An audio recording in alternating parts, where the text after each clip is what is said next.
Bonjour à tous, bonjour Damien. Bonjour Héloïse. Toute l'équipe de la Sofico se joint à nous pour vous souhaiter la bienvenue à ce colloque placé sous le thème de la mobilité post-Covid. C'est inédit cette année, c'est une formule digitale que nous vous proposons en direct depuis les studios de RTCT Les Lièges pour vous permettre de suivre cet événement dans les meilleures conditions sanitaires possibles. Des conditions, vous vous en doutez, qui seront également scrupuleusement respectées ici sur le plateau, puisque vous le voyez, nous ne portons pas de masque et cela s'explique. Il y a de très discrètes parois en plexiglas qui nous séparent, n'est-ce pas Damien ? Et qui sépareront chacun des orateurs qui nous rejoindra pour ce débat.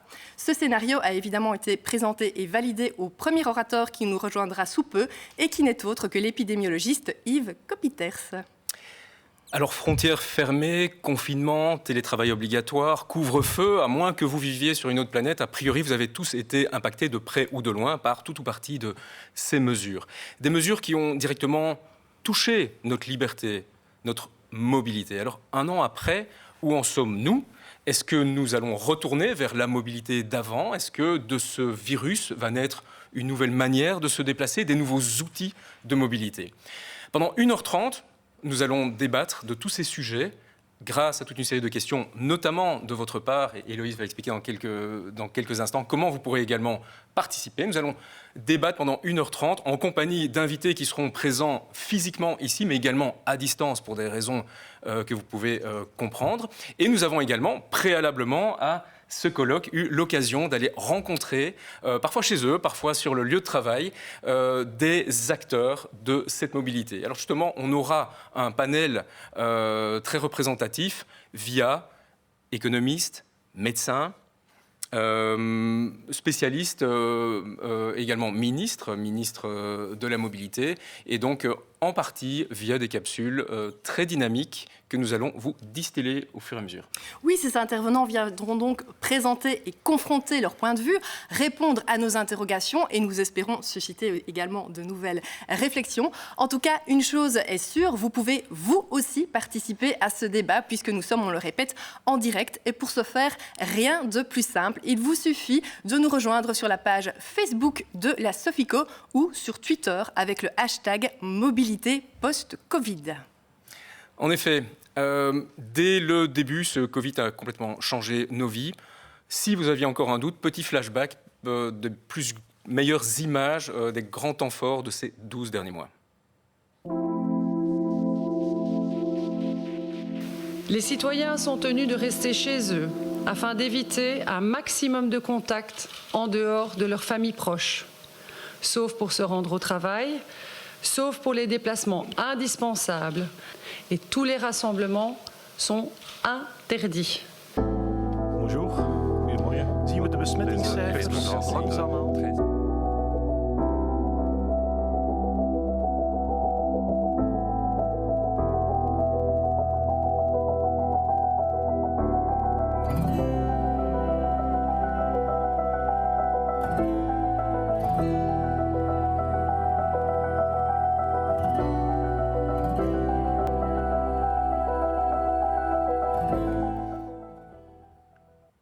Alors, son visage vous est forcément connu puisqu'il a été invité presque quotidiennement sur nos écrans de télévision durant les 12 derniers mois. Nous avons le plaisir d'accueillir aujourd'hui l'épidémiologie et le professeur de santé publique à l'ULB, Yves Copiters. Bonjour, monsieur Copiters. Bonjour. Bonjour. Bonjour.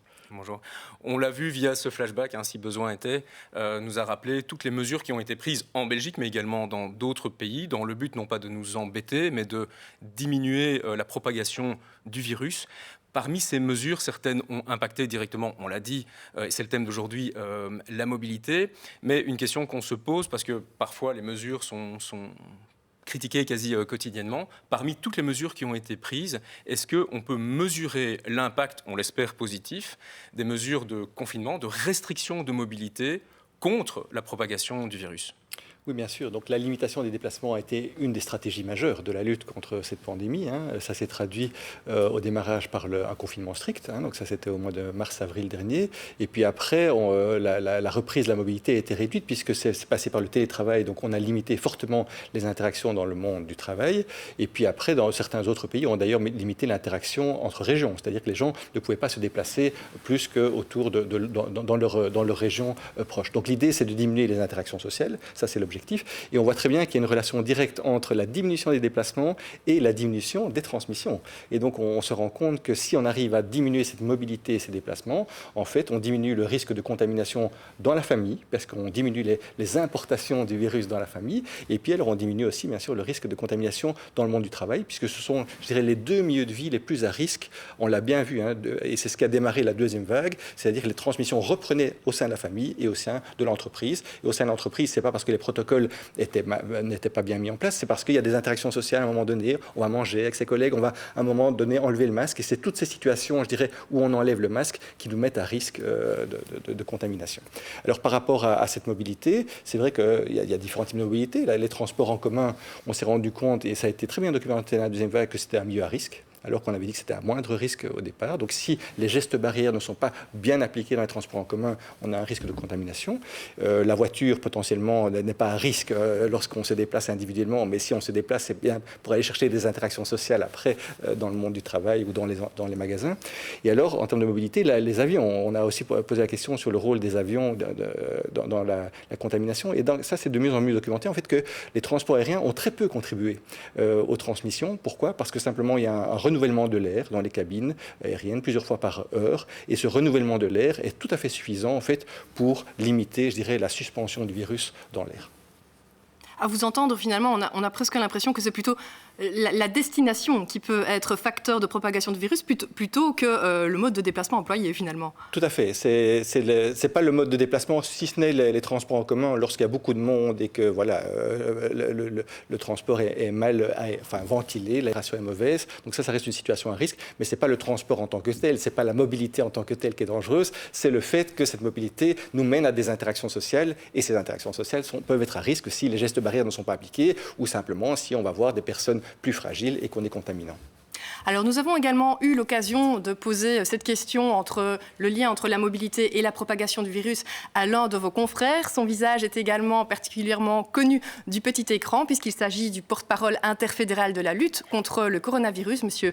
Yves Van Latem. Nous l'avons également questionné sur la manière dont le facteur mobilité était pris en compte au sein de toutes ces réunions du comité de concertation auxquelles il participe. Écoutons-le.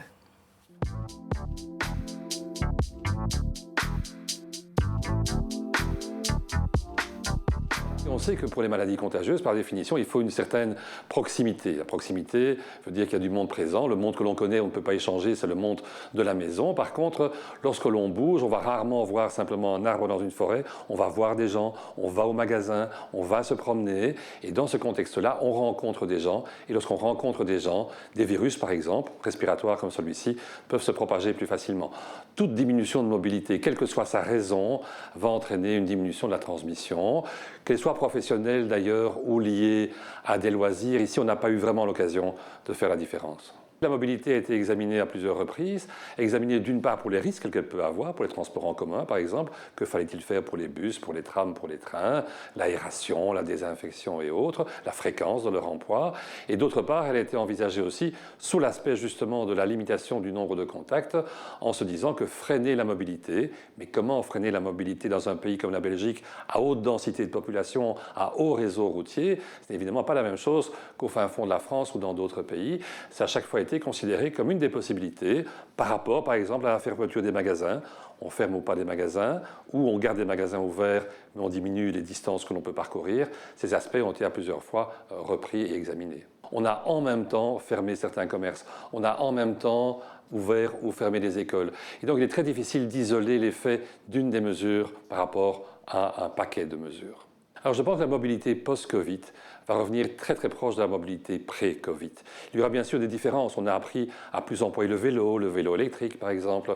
On a des modes de voyage ou plutôt de mobilité comme la marche tout simplement, qui s'est peut-être révélée à certaines personnes. Mais globalement parlant, je suis persuadé que tant au niveau de la voiture qu'au niveau d'autres transports comme l'avion, d'ici un an et demi, on aura retrouvé ce qu'on avait avant.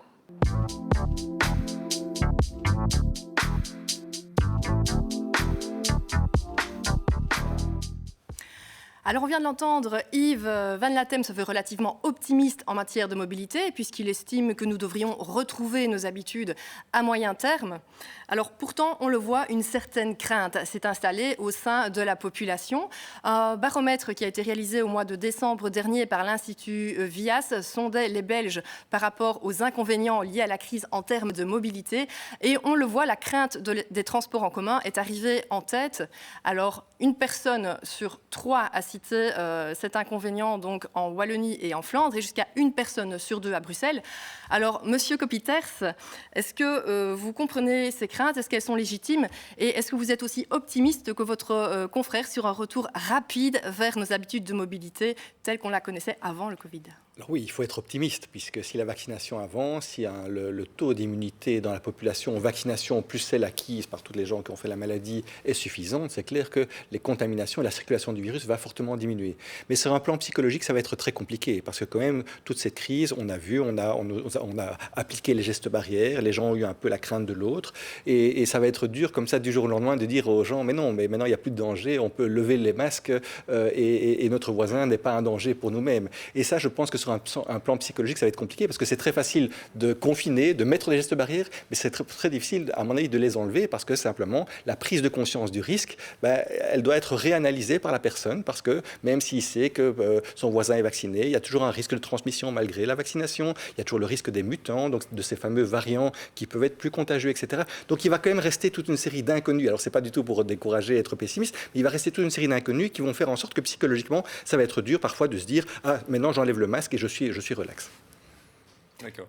Donc, on voit que vous avez des avis qui ne sont pas forcément divergents, mais complémentaires entre, ici, si on schématise un petit peu l'avis de Yves Van Latem, qui était vraiment en retour à la normale. Quand on l'avait rencontré, il nous avait dit voilà, le naturel revient très rapidement au galop. Et ici, vous avez un avis un peu plus prudent par rapport au fait qu'on va garder des gestes barrières plus longtemps. Oui, tout à fait. Je pense que ça va être une habitude, en tout cas pour peut-être l'année qui vient. C'est-à-dire qu'on aura un masque en poche, ça j'en suis persuadé. Et lorsqu'on sera dans des situations à foule, dans des transports en commun un peu trop remplis ou mal ventilés, on aura le réflexe, je pense, de remettre son masque simplement pour être prudent et de se désinfecter les mains. Donc oui, ça je pense que ça va être une habitude, au moins, je dirais, toute l'année 2021. Et peut-être les années suivantes. Voilà, alors ce n'est pas fondamentalement un changement dans la société, mais c'est peut-être un petit réflexe qu'on aura plus facilement, et pendant l'hiver surtout, on est bien d'accord, et sans doute que ça nous nous protégera d'autres infections respiratoires hivernales.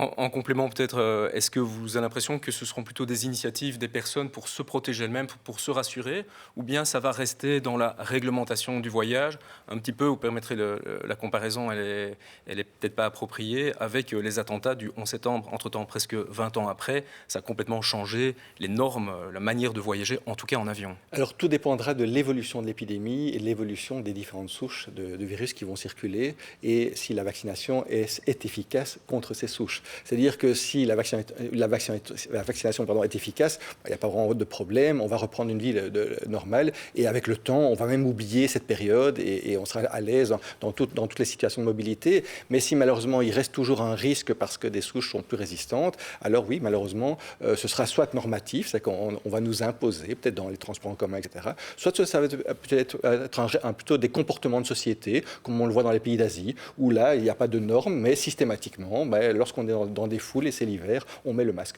Donc est-ce que la population européenne est capable culturellement d'avoir ce type de comportement? On va le voir, mais ça ne m'étonnerait pas parce que ça devient presque une tendance à l'échelle mondiale. Ok. Et quelque part, l'avenir nous le dira, ce sera intéressant de regarder cette petite capsule dans quelques années pour voir finalement vers quoi nous aurons évolué. Oui, il faudra regarder les aéroports, si on aura tous des masques lorsqu'on voyage, etc. Ce sera peut-être un réflexe, on le voit dans les grands hubs asiatiques où systématiquement les gens mettent le masque parce qu'ils se mettent potentiellement dans une situation à risque, même s'il n'y a pas de danger a priori, c'est simplement de la prévention. Super.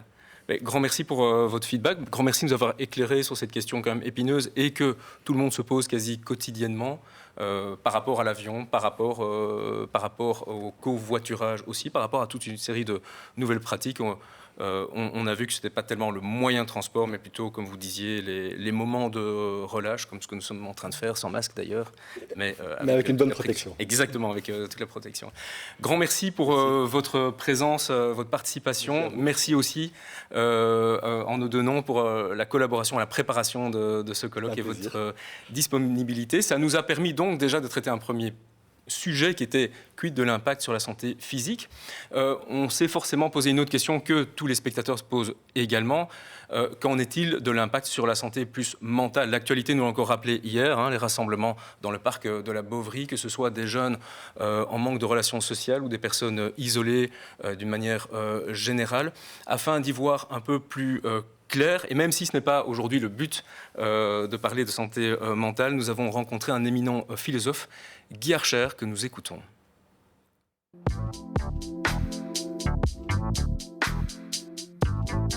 Ce qu'on vit dans le confinement ou dans les mesures de restriction qui sont les mesures actuelles, ça dépend vraiment de votre situation. On ne peut pas généraliser. Je n'ai pas du tout aimé la position d'un certain nombre de philosophes parisiens qui disaient c'est très bien, ça nous donne le temps de revenir à nous-mêmes, on n'est plus dans l'affairement quotidien. Bon, d'accord, je sais, c'est important.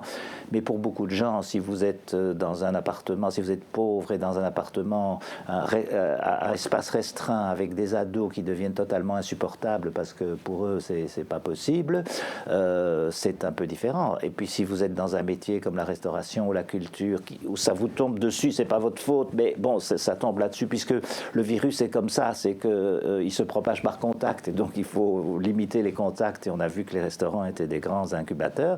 Bon, ben effectivement, vous vivez ça de façon extrêmement différente. Il y a aussi le problème quand vous êtes seul, les gens seuls dont la vie sociale à l'extérieur, au bistrot ou ailleurs, était quelque chose de tout à fait central pour leur vie, c'est très déprimant. Les mauvais couples, si vous êtes un couple qui ne vous entendez pas, la vie quotidienne quand vous sortez tout le temps, c'est une soupape de sécurité. Non mais c'est vrai, ça fait tenir un certain nombre de couples qui n'ont peut-être plus tellement de choses à se dire ou à faire ensemble et qui se trouvent là tout le temps ensemble, puisque dans un petit espace, il y en a un qui travaille, qui fait du télétravail, l'autre qui est là, les gosses, les ados, les gosses qui ne vont pas à l'école.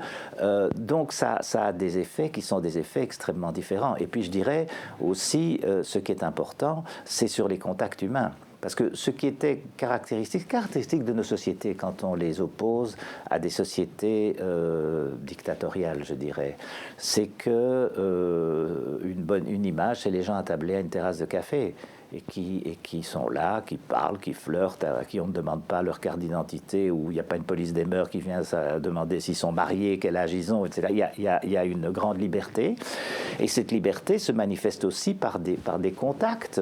Dans les sociétés religieuses, où on ne peut pas se contacter, où on cache le corps, on est à distance, etc., ou dans les dictatures où les contacts entre les gens peuvent toujours signifier que les gens vont s'allier pour essayer de lutter contre le pouvoir, on a intérêt à les atomiser, à les séparer. Bon, mais ici, c'est comme ça. Mais ce n'est pas du tout pour les mêmes raisons. Mais petit à petit, ça peut créer pendant 6 mois, 1 an, 2 ans, une habitude de prise de distance qui peut-être va changer des choses. Je n'en sais rien, personne ne le sait, évidemment, si ça va être durable. Étant donné la transmission de ce virus, effectivement, ce sont les gestes les plus positifs dans notre vie qui sont en cause. C'est quelque part des gestes qui sont des gestes d'affection.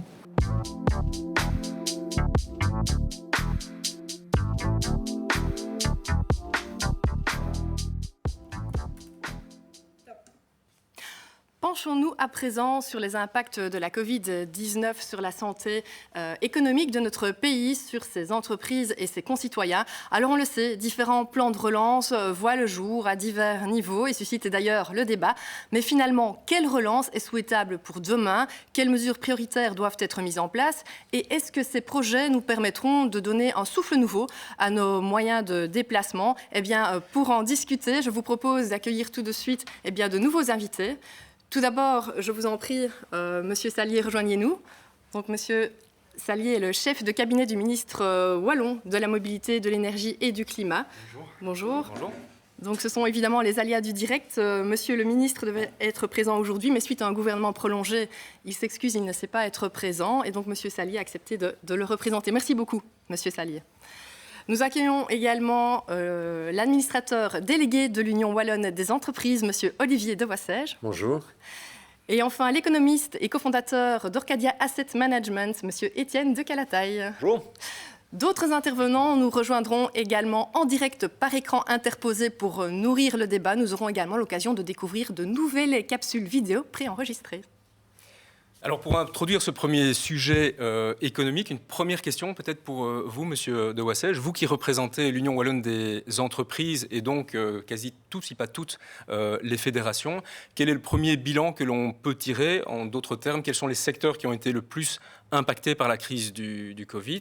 Est-ce que d'autres secteurs ont été légèrement plus épargnés, on va dire? Et pour finir peut-être sur une note positive, est-ce que certaines pépites, est-ce que certaines nouvelles activités sont nées de la crise? Oui, alors évidemment, ce qu'on retient aujourd'hui, c'est évidemment tout l'aspect plutôt impactant négativement. Hein, et c'est clair que quand on voit les chiffres aujourd'hui, on voit qu'au fur et à mesure, je dirais, des semaines, on est un peu remonté, puis on est redescendu quand il y a eu le second confinement, puis on voit qu'on remonte tout doucement. Mais l'impact sur le chiffre d'affaires moyen aujourd'hui en Belgique, il est toujours de moins 10%. Ce qui est quand même énorme pour les statistiques de l'année, et de moins 12% pour la Wallonie. Donc c'est quand même évidemment un impact extrêmement important. Il faut quand même s'imaginer de ce que ça représente sur le bilan d'une entreprise, sur le compte de résultat d'une entreprise. Alors on voit que ça va mieux maintenant. Donc les projections que l'on fait actuellement sont plutôt de l'ordre de moins 7% en Wallonie pour l'année 2021 et de moins 5% pour 2022. Mais bon, ça reste des projections, et qui peut dire aujourd'hui quelle sera la situation de la crise sanitaire dans quelques semaines ou dans quelques mois. Et donc, en fonction de ça, quel sera l'impact sur l'économie? Les raisons principales quand même de cette diminution du chiffre d'affaires restent principalement la diminution de la demande. Donc ça reste quand même le niveau d'activité qui reste trop faible. À côté de ça, il y a évidemment les contraintes sanitaires, la difficulté par exemple d'exporter. Pourquoi? Parce qu'on doit encore faire des quarantaines dans les pays où on va, et donc c'est parfois difficile d'emmener des équipes là-bas, difficile parfois de faire venir des équipes de partenaires en Belgique, parce qu'il y a aussi des freins avec des quarantaines et autres. Donc c'est évidemment un point impactant. On voit aussi que l'impact n'est pas seulement sur le chiffre d'affaires, et un des principaux pour le moment, c'est sur la trésorerie et la solvabilité des entreprises. Et le gouvernement wallon vient d'ailleurs de prendre un ensemble de mesures significatives.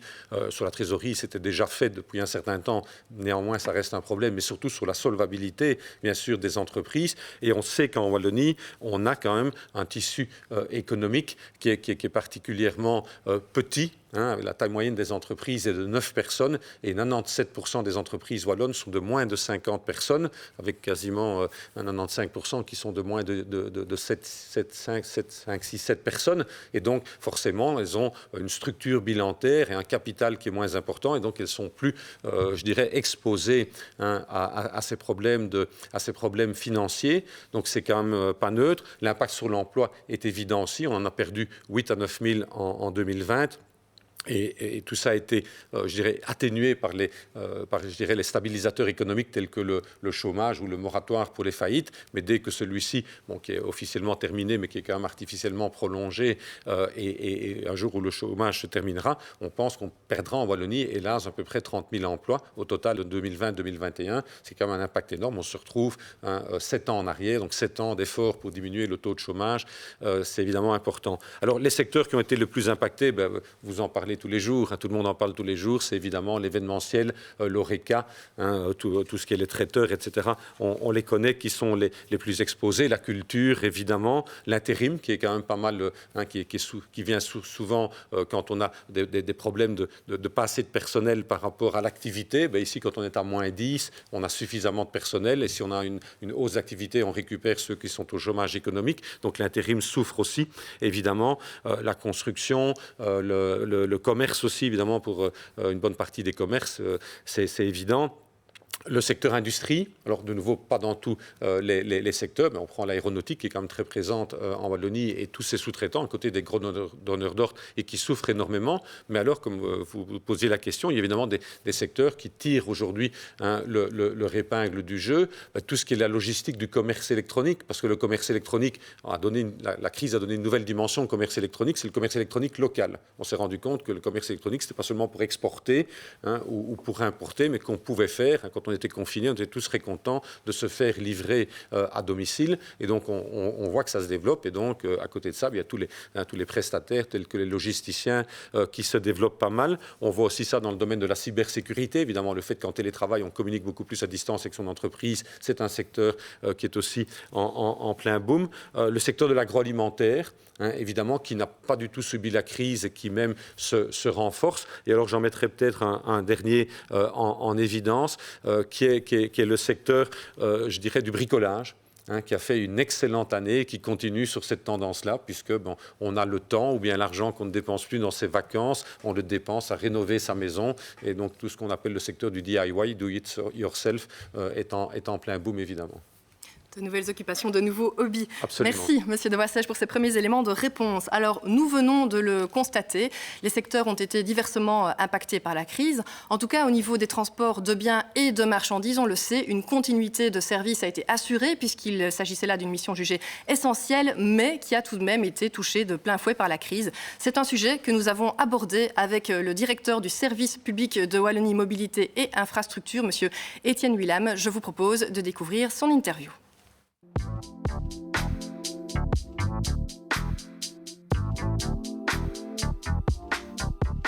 La mobilité des marchandises en période de crise comme on l'a vécu est évidemment en lien avec l'activité économique. Lors des deux phases, on a observé des diminutions des volumes de trafic tant au niveau de la route que de la voie d'eau, mais évidemment avec des typologies différentes. Lors de la première phase, une diminution très aiguë des volumes de trafic essentiellement au niveau routier et autoroutier, de moins 50 à moins 60% sur certaines semaines au niveau routier. Par contre, au niveau de la voie d'eau, et ça c'est un phénomène classique, la décroissance et les remontées sont beaucoup plus lentes. Et donc là, on avait une diminution de 10 à 20% sur certaines semaines.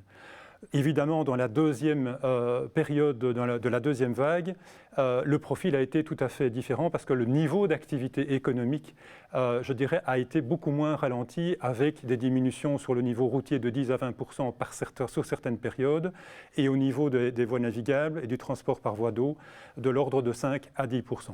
À l'heure où nous parlons, on est redevenu en matière de mobilité routière quasiment à la normale. Il y a des fluctuations toutes les semaines de l'ordre de quelques pourcents, mais par rapport à la même période de référence il y a pile un an, on est revenu de l'ordre de 100% par rapport à ce qui se passait en début d'année 2020, soit avant la première vague Covid. Au niveau de la voie d'eau, la croissance, comme je le disais, est un peu plus lente et donc nous devons réinvestir quelque part sur la voie d'eau, redonner de la confiance également dans la voie d'eau, où on sait qu'à partir du moment où des parts de marché ont potentiellement été perdues, c'est plus compliqué sur la voie d'eau de les récupérer et donc nous devons travailler pour revaloriser toute une série de secteurs, notamment au niveau de la voie d'eau. Alors je vois deux périmètres sur lesquels on peut faire un focus en matière de ce qui peut venir en matière de mobilité des marchandises dans les prochains mois, dans les prochaines années.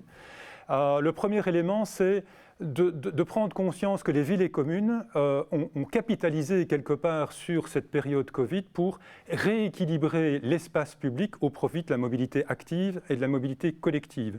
On a vu fleurir des zones 30, on a vu fleurir des zones de rencontre, et donc en matière de mobilité des marchandises urbaines, il y a donc là aussi des choses à imaginer, à inventer dans le futur.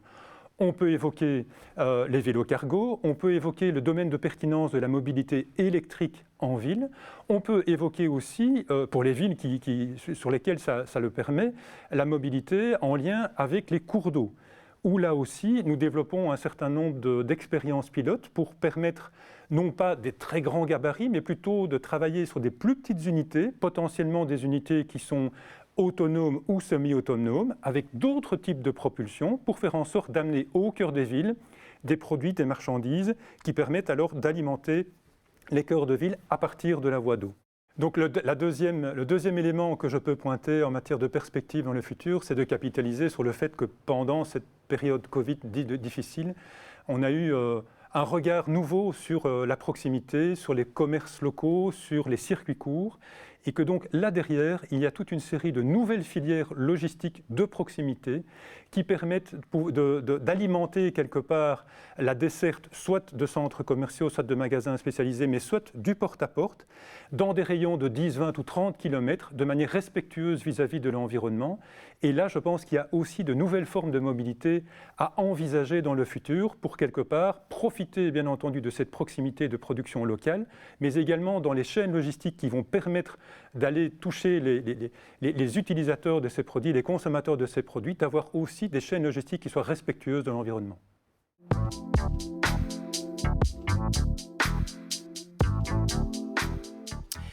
Alors après ce premier état des lieux, il est temps de parler d'avenir. Qui dit avenir dit sortie de crise. Pour sortir de crise, forcément des relances. Et pour faire de la relance, il faut des budgets, qu'ils soient régionaux, fédéraux, européens. Ils ne sont d'ailleurs pas forcément contradictoires, mais souvent plutôt complémentaires. Sujet qui fait beaucoup de débats, presque quotidiennement. Faut-il soutenir ou lancer ou relancer tel secteur ? Plusieurs personnes se prononcent, notamment des économistes. Et je me permets de vous poser du coup directement la question, monsieur de Calataï. Quel est votre jugement, s'il y en a un, sur les mesures de relance prises ou quelles seraient, dans tous les cas, les bonnes mesures à prendre selon vous ? On vous pose la question d'abord à vous, mais le but est bien évidemment d'échanger sous forme de débat ici. Je pense que le terme de relance est très ambigu. Je pense que ce dont nous avons besoin, c'est deux types de mesures. Nous avons besoin d'une part de mesures avec un effet direct, immédiat. Il faut soutenir l'activité économique dans l'instant. Et là, la meilleure manière de le faire, c'est d'injecter du pouvoir d'achat auprès des personnes et de préférence des personnes à moindre revenu parce qu'elles ont une plus grande propension à consommer. Si vous donnez de l'argent à quelqu'un qui est relativement riche, il va vraisemblablement en économiser une bonne partie. Tandis que les personnes qui ont peu d'argent, elles vont vraisemblablement dépenser tout ce que vous allez leur donner. Donc, il faut d'abord et avant tout soutenir le pouvoir d'achat des gens, des personnes, que ce soit des salariés, des indépendants. Ça, on ne va pas faire le tri. Il faut soutenir le pouvoir d'achat des personnes. Première chose. Deuxième chose, ce qu'on entend généralement par le terme de relance. Relancer, on va avoir une vision à moyen, long terme de ce qu'on veut faire.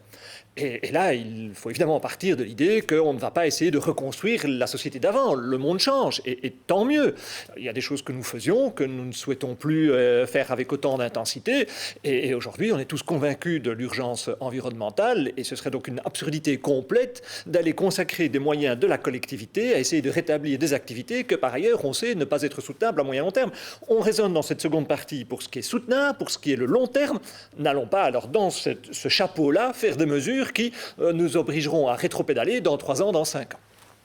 Et du coup, est-ce que les mesures qui sont prises en place pour l'instant sont cadres avec les objectifs que vous visez ici ? Oui et non. Sur le premier volet, sur le volet de soutien du pouvoir d'achat, la plupart des pays, et si on se concentre sur ce qui a été fait en Belgique, on est dans le bon. La preuve est qu'en termes de revenus disponibles des ménages, macroéconomiquement, il n'y a pas eu de souci. On est parvenu à effectivement largement immuniser. Ça ne veut pas dire qu'on est parvenu à immuniser tout un chacun. Il y a bien entendu des gens qui ont eu à souffrir une forte déperdition de leur pouvoir d'achat. Mais macroéconomiquement parlant, on a été dans le bon. Sur l'aspect relance, là, on n'a pas été bon. On n'a pas été bon. Regardez un exemple pour moi emblématique de ce qu'il ne fallait pas faire, c'est déverser des tombereaux d'argent pour Brussels Airlines. Ça, c'est vraiment le truc à ne pas faire. Mais on peut imaginer d'autres exemples. On a été chercher des vieux rossignols, des projets auxquels on pensait. On est ici à Liège. Le tram, c'est pas convaincu que ce soit une très très bonne idée. Si on ne veut pas quitter un petit peu, à Charleroi, si on voulait s'occuper du métro, c'était déjà pas une bonne idée il y a 3 ans. Sinon, on l'aurait fait quand même il y a 3 ans. Enfin, je pense. Et donc, si on ne l'a pas fait il y a 3 ans, c'est qu'on avait quand même un sursaut d'intelligence collective. Et donc, pourquoi aller le faire aujourd'hui ? Parce qu'il y a des tombereaux d'argent européens qui tombent des murs. Non, ça, ce ne serait quand même pas très responsable vis-à-vis des générations futures et vis-à-vis de notre idéal européen. D'accord. Quel est votre avis, M. Sellé, peut-être par rapport à... Là, ici, on cite 2 exemples vraiment wallons. Sur le propos général, pour la relance, évidemment, on y souscrit pleinement. Maintenant, on a besoin aussi de modifier notre mobilité dans le futur et donc renforcer des transports en commun, des transports collectifs, notamment via des infrastructures de tram qui coûtent extrêmement cher ou de métro. selon nous, ça contribue aussi à la préparation du monde de demain.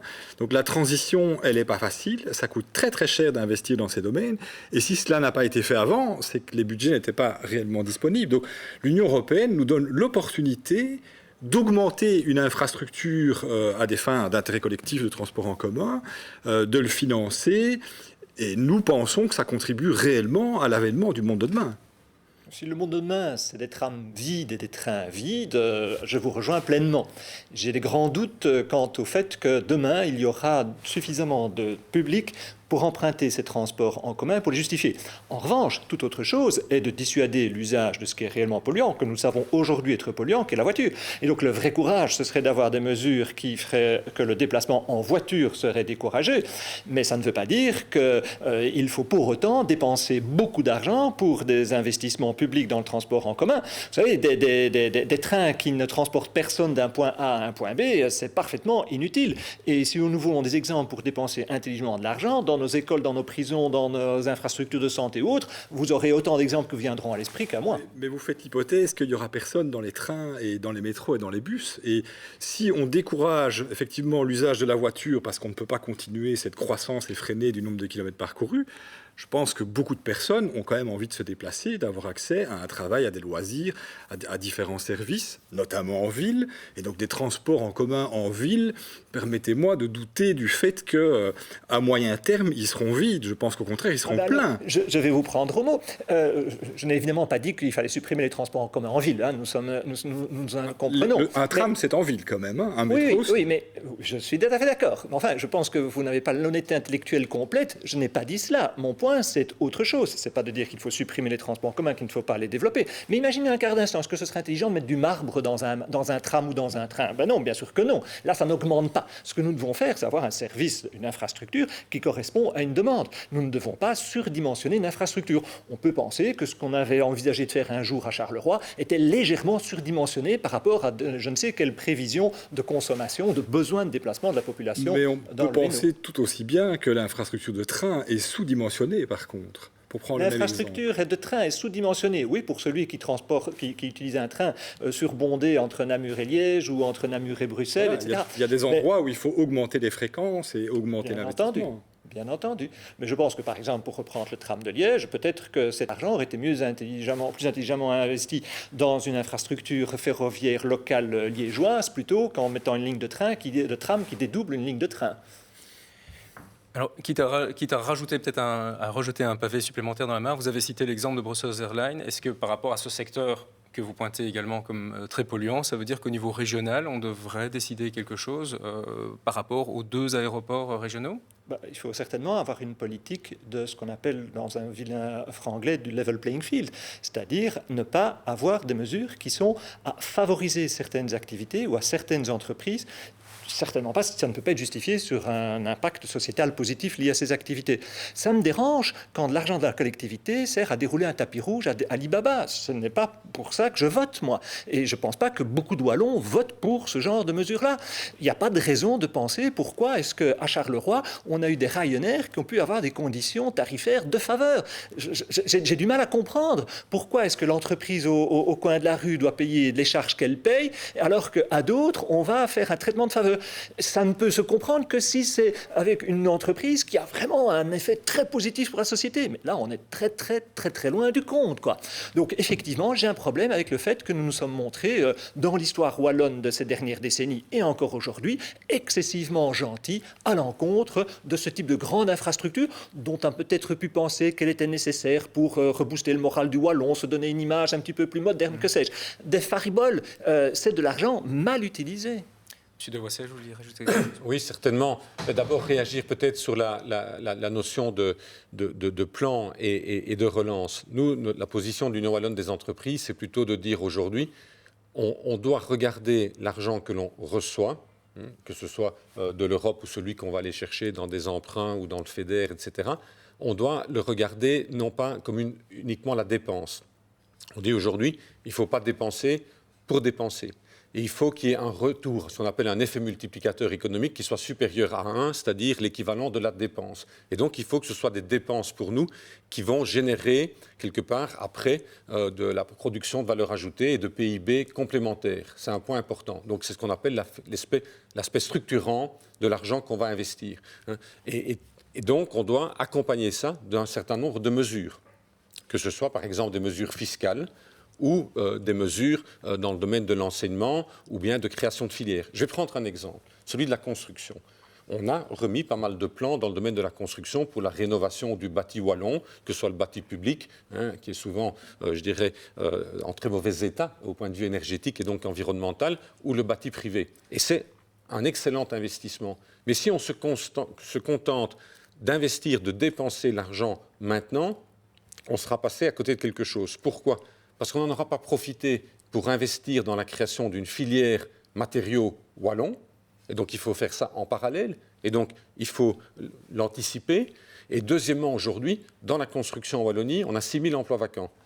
Donc, si on passe les marchés publics maintenant, qu'est-ce qui va se passer ? On va se retrouver avec le fait que les entreprises locales ne pourront pas y répondre, ou si elles y répondent, elles sous-traiteront peut-être à des collaborateurs qui ne sont pas de la région. Et donc, si on n'anticipe pas en favorisant beaucoup plus ces métiers en pénurie et notamment ces 6 000 emplois vacants en Wallonie, en créant une vraie filière de formation dans le domaine de la construction, je prends cet exemple-là, mais je pourrais le donner sur des tas d'autres secteurs, mais on sera passé à côté de quelque chose. Alors, c'est très bien de créer une filière de formation dans la construction, encore faut-il que ce soit attractif pour les jeunes. Et donc là, on tombe sur le problème du leurre à l'emploi, du piège à l'emploi, et du différentiel très faible entre le net poche d'un jeune qui commence dans certains secteurs et ce qu'il a comme allocation de chômage. Et donc là, il y a peut-être en parallèle, avec la difficulté qu'en Belgique, c'est parfois fédéral, c'est parfois régional, mais d'avoir à un donné cet effet de dire, voilà, il a envie d'aller travailler parce que le différentiel est plus que de 50 € par exemple. Je voudrais aussi réagir par rapport à ce que M. de Calataï a dit, sur l'aspect de l'arrivée de certains prestataires, etc.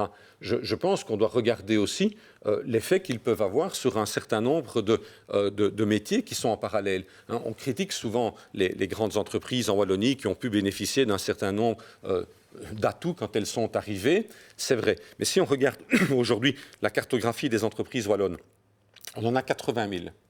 Sur ces 80 000, on en a seulement 350 qui sont des grandes entreprises, donc de plus de 200 personnes. Donc c'est 0,4%. Mais ces 0,4% d'entreprises représentent 23% de l'emploi wallon. 23%. Donc un emploi sur 4 en Wallonie est donné par une des 350 entreprises de grande taille. Et on considère en général qu'une entreprise de grande taille donne au moins du travail à autant de collaborateurs en externe que ce qu'elle en a en interne. Et donc, il y a cet élément structurant. Et donc, l'arrivée d'Alibaba, par exemple, à Liège, que ce soit Alibaba ou un autre, a procuré aussi du travail. Moi, je connais des tas d'entreprises logistiques à Liège qui vivent de tous ces opérateurs qui sont aujourd'hui en train de faire du cargo à Liège. Et donc, qui ont créé énormément d'emplois. Et donc, pour moi, l'unité de mesure de l'arrivée, je ne prends pas position sur le dossier Alibaba par rapport à un autre, mais à côté de l'effet structurant qu'elles ont eu elles-mêmes, c'est celui qu'elles ont par impact sur un certain nombre d'autres secteurs. Et donc là, il y a cette notion de politique que l'on doit avoir, de réservation de certains espaces pour des grands opérateurs avec une stratégie. C'est évident d'avoir une stratégie intégrée où on essaye d'avoir un écosystème qui se développe. Ici, dans la région de Liège, l'écosystème du transport. Ça peut être à d'autres endroits l'écosystème des biotech, tel qu'on le voit dans le bioparc à Charleroi. Et ça, pour nous, c'est important. Et donc, pour nous, pour revenir sur ce plan de relance, il doit être pas seulement de la dépense d'argent, mais les mesures d'accompagnement à côté. Et là, notre position, c'est de dire aujourd'hui, on estime que dans le plan que la région wallonne a remis à l'Europe, on est à du 50-50. 50 a un effet potentiel structurant et 50% n'est pas tout à fait structurant, mais peut l'être. Donc il y a encore un potentiel pour une partie de l'être. Monsieur Sellé, comment vous réagissez par rapport à ces remarques ? Je voudrais rappeler que le plan de relance européen n'est pas l'unique source budgétaire ou l'unique plan d'action. Donc, pour le gouvernement, c'est une source qui vient s'ajouter à des tas d'autres initiatives. Et pour reprendre par exemple l'exemple de la construction, effectivement, dans le plan de relance européen, il y a beaucoup de dépenses qui sont prévues pour l'isolation des bâtiments. la construction d'une véritable filière améliorée pour l'isolation des bâtiments ne se trouve pas dans le plan de relance, mais se trouve bien par contre dans les cartons du gouvernement par ailleurs. Donc tout ça va ensemble. Le plan de relance, il n'est pas isolé du reste. Il vient compléter un ambitieux plan de transition wallon. C'est pour ça que nous on dit le plan de relance européen doit être intégré dans Getter Polonia. Pour nous, Getter Polonia doit devenir vraiment la coupole, le plan de transition économique, sociale et environnementale qu'on aurait eu, même s'il n'y avait pas eu la crise, et qui doit englober tout ça. Donc on se rejoint sur le fait de dire on ne doit pas l'isoler, mais il faut justement, donc là on attend les résultats de Getter Polonia pour voir ce qui va sortir, pour avoir justement ces mesures parallèles qui vont soutenir ce que vous dites par rapport à l'argent qu'on va recevoir de l'Europe. Donc ça c'est évident. D'accord. Il faut une cohérence entre les plans. Ouais, tout à fait, cohérence. Oui. Ici, on a parlé de plan de relance dans leur ensemble, de l'économie. Si on isole maintenant des éléments davantage de mobilité, on a parlé du train, on a parlé du métro, on a parlé de l'avion. Si on parle, je rebondis sur une de vos interventions par rapport à la 5G, est-ce que c'est pour vous une non-priorité, sachant que la mobilité de demain, elle sera connectée, les voitures autonomes, les objets connectés auront besoin notamment de la 5G pour pouvoir se connecter eux-mêmes? Je n'ai aucune prétention à être un expert de la 5G. La seule chose, c'est que le modeste observateur que je suis ne voit pas aujourd'hui quelles sont les applications industrielles à haute valeur ajoutée, autres qu'anecdotiques. Oui, on va nous citer le cas de tel médecin à Mumbai ou à San Francisco qui, à distance, pourrait opérer parce qu'il n'y aurait pas de temps de latence, que sais-je.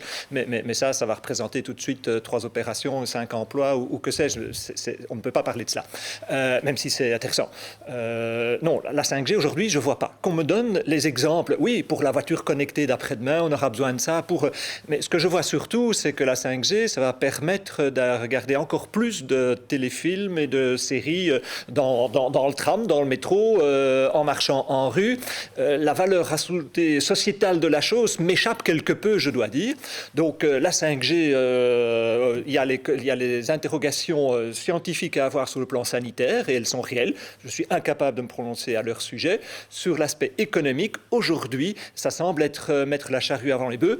Et n'oublions pas que s'il y a bien une application industrielle aujourd'hui où la 5G est vraiment fondamentale, c'est la reconnaissance faciale. Je ne suis pas sûr de vouloir vivre dans un monde où on favorise la reconnaissance faciale.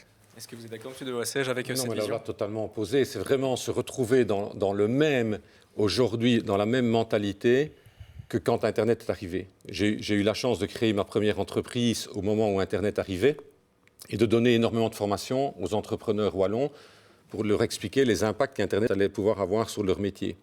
Et la plupart me disaient non, même réaction qu'ici, non, écoutez, on n'en aura pas besoin. Internet, ça ne nous servira à rien.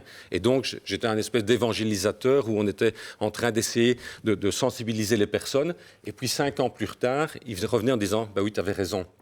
Finalement, on a peut-être besoin d'avoir une automatisation de ceci, on a peut-être besoin d'avoir un site de présentation de nos activités, etc. Et donc, c'est le principe de la courbe d'adoption.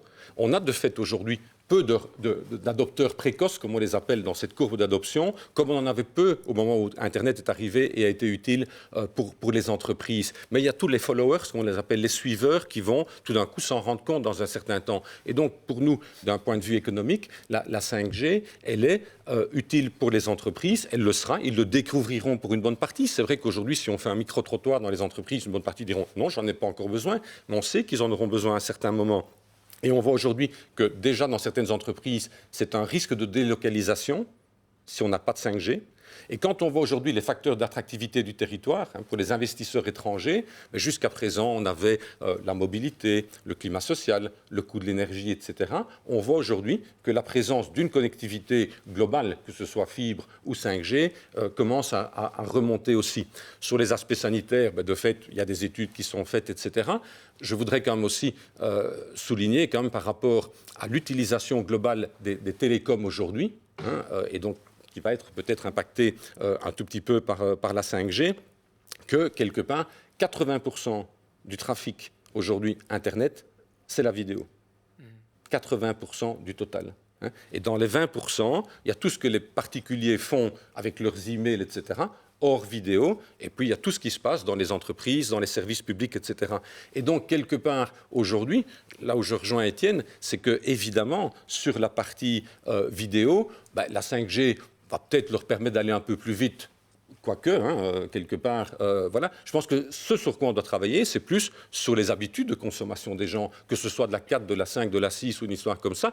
Quand ils auront envie de consommer, ils consommeront toujours. Et donc, aujourd'hui, c'est ça qui représente le plus gros volume. Et donc, c'est probablement à ce niveau-là qu'il faut être attentif par rapport à cet usage. D'accord. Finalement, pour clôturer très rapidement ce premier tableau, parce que merci pour tous ces échanges, est-ce que par rapport à ce qu'on vient d'entendre, la politique de la région wallonne cadre avec ces objectifs d'aller vers davantage de ce qui est prioritaire ? Vous parlez de la 5G ou Notamment la 5G, et d'aller vers quelque chose également de plus vert en matière de mobilité ? Ben, en tout cas, le plan de relance ou la demande que la région wallonne, le gouvernement wallon a fait au niveau de l'Europe, est quand même très vert, puisque dans l'ensemble du budget, il y a à peu près 60% qui est climat compatible. Donc ça, c'est une bonne chose. Après, le plan de relance européen, comme on l'a dit tout à l'heure, ça ne fait pas tout. Il y a aussi des budgets limités, donc il y a des choix qui doivent être faits. C'est dommage qu'on n'ait pas 10 fois plus, mais c'est toujours comme ça dans la vie pour un gouvernement. Donc voilà là où nous nous trouvons aujourd'hui. Alors maintenant que nous avons fait le point sur la situation économique de notre pays et sur les mesures estimées prioritaires par chacun, focalisons-nous sur la mobilité en période de crise, sur les enseignements à en tirer. Pour introduire cette question, je vous propose de recevoir en direct par écran interposé le CIO de la société Stratec, Monsieur Louis Duvigneau. Il s'est penché pour nous sur la mobilité en période de crise. Bienvenue et bonjour Monsieur Duvigneau. Bonjour. Alors, pouvez-vous nous dire ce que vous avez observé concernant la mobilité des personnes ? Quels sont les grands enseignements à en tirer ? Et évidemment, quel est l'état des lieux actuel de la situation ?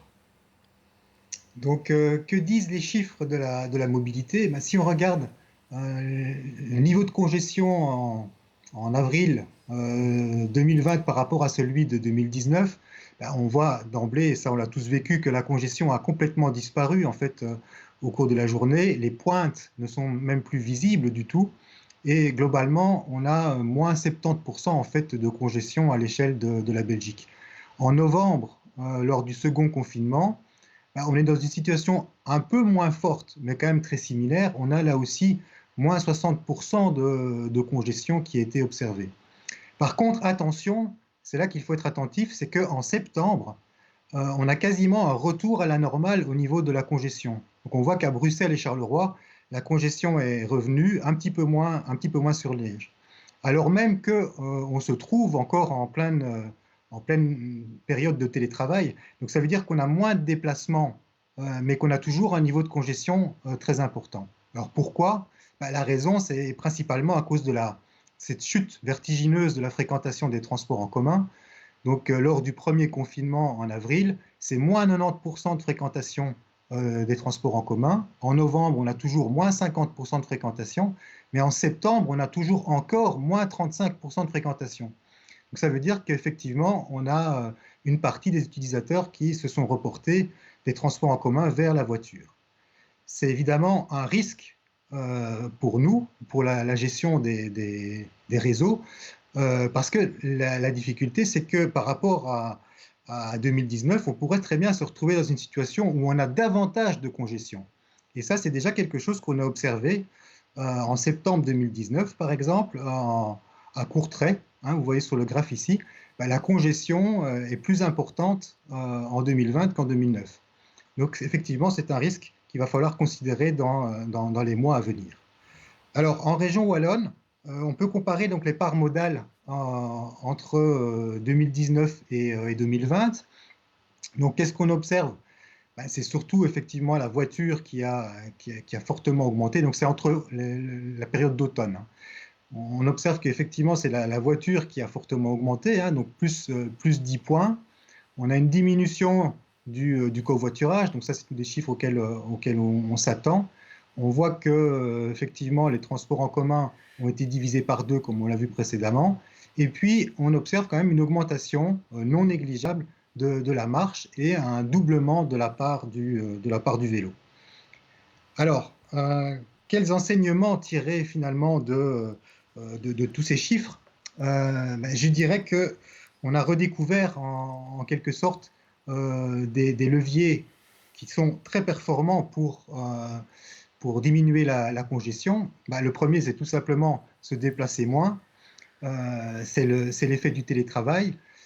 sans doute que les politiques maintenant pourraient peut-être davantage investir dans cette direction et qu'à la longue liste des mesures en faveur de la mobilité, on puisse par exemple rajouter des mesures comme le développement de la fibre optique qui permettrait d'améliorer la qualité de ce télétravail, de tous ces téléactivités.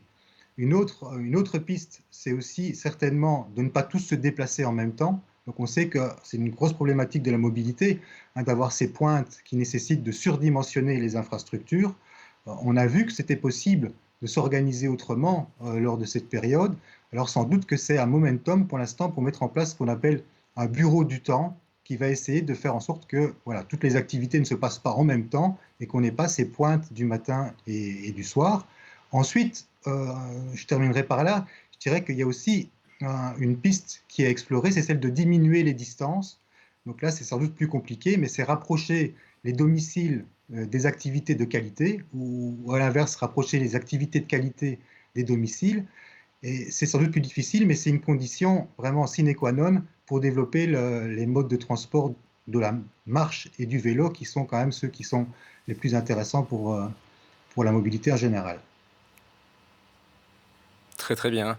Très grand merci pour votre présentation, pour à la fois les conclusions et les recommandations, parce que dans les conclusions, on voit quelque part que vous tordez le cou un petit peu à une idée préconçue qui est il suffit de travailler un petit peu plus de la maison, d'aller un peu moins au bureau pour qu'en un coup il y ait moins de bouchons. Or, comme vous l'avez dit, ça ne fait qu'un effet de vase communicant entre les transports en commun et la voiture, donc ce n'est pas forcément la solution. Et dans vos recommandations, une des recommandations que vous venez de citer, c'est de favoriser ce qu'on appelle les circuits courts, que ce soit au niveau privé, alimentaire ou autre, aller faire ses courses pas très loin, diminuer évidemment ses déplacements, mais faire des déplacements courts, à la fois au niveau privé et à la fois au niveau professionnel. Diminuer ces distances, forcément, ça fait le lien avec d'autres manières de travailler, le coworking et également le télétravail. Juste avant d'enchaîner sur le prochain intervenant qui va nous présenter également une étude sur le télétravail, juste pour remercier encore M. Duvigneau, s'il doit encore être en contact ou pas, vous restez bien évidemment bienvenus jusqu'à la fin de cette émission via le hashtag qu'on a présenté en début d'émission.